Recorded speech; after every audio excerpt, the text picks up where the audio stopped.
আসসালামু আলাইকুম। আজকে মা রান্না আপনাদের জন্য নিয়ে এসেছে নতুন রেসিপি বিফ ঝাল কোরমা। চলুন দেখে আসি। এখানে 4টা দারচিনি, 4 ভাগের 1 ভাগ জয়ফল, কিছু পরিমাণ জয়ত্রী।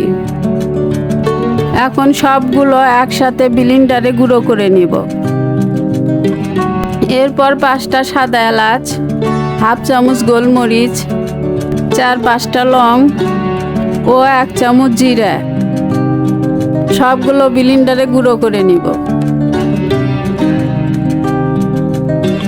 এখানে 1 কেজি গরুর মাংস নিয়েছি। তার মধ্যে 200 গ্রাম টক দই দিয়ে ভালোভাবে মাখিয়ে নিব।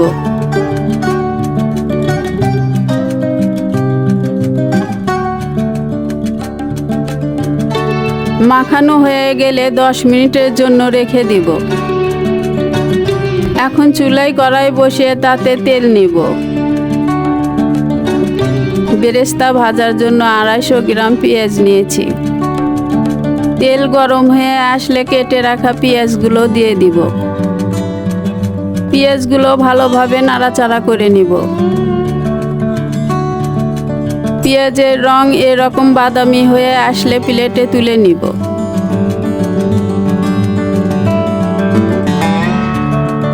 পেঁয়াজ ভাজার তেলে 2টা তেজপাতা, 4-5টা সাদা এলাচ, 2টা কালো এলাচের দানা, মিষ্টি গন্ধ বের হয়ে আসা পর্যন্ত সবগুলো ভেজে নিব।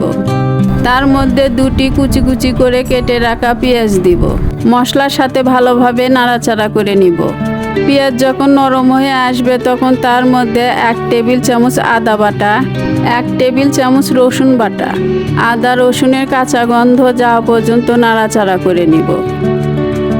এখন 2 টেবিল চামচ ধনে গুঁড়ো দিব। নাড়াচাড়া করার পর দই মাখানো মাংসগুলো দিয়ে দিব।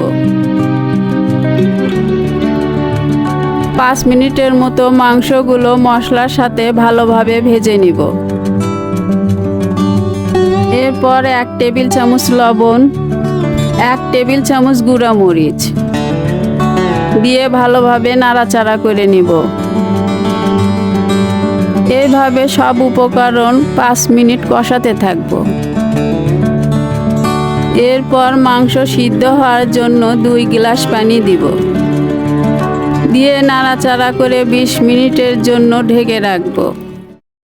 এ সময় চুলার তাপ মিডিয়াম হিটে রাখব। 20 মিনিট পর ঢাকনা তুলে ভেজে রাখা বেরেস্তাগুলো দিয়ে দিব।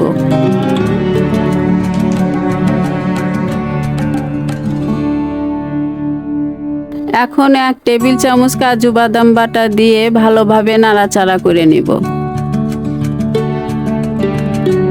এখন ব্লেন্ডার করা গরম মশলার গুঁড়ো দিয়ে দিব।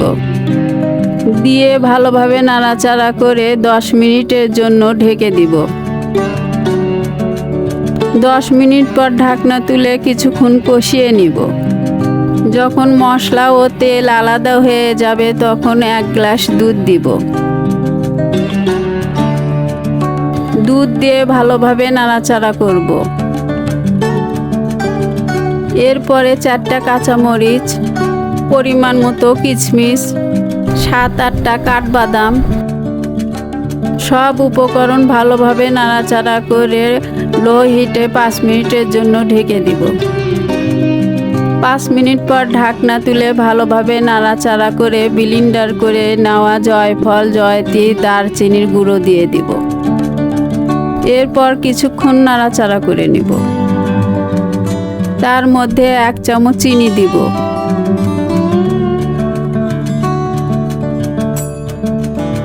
এখন 1 চামচ ঘি দিয়ে 2 মিনিটের জন্য ঢেকে দিব।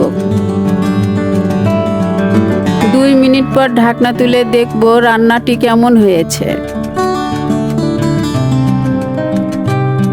এই রকম তেল ওপরে উঠে আসলে বুঝতে হবে রান্নাটি হয়ে গেছে। এখন চুলা বন্ধ করে পরিবেশন করব।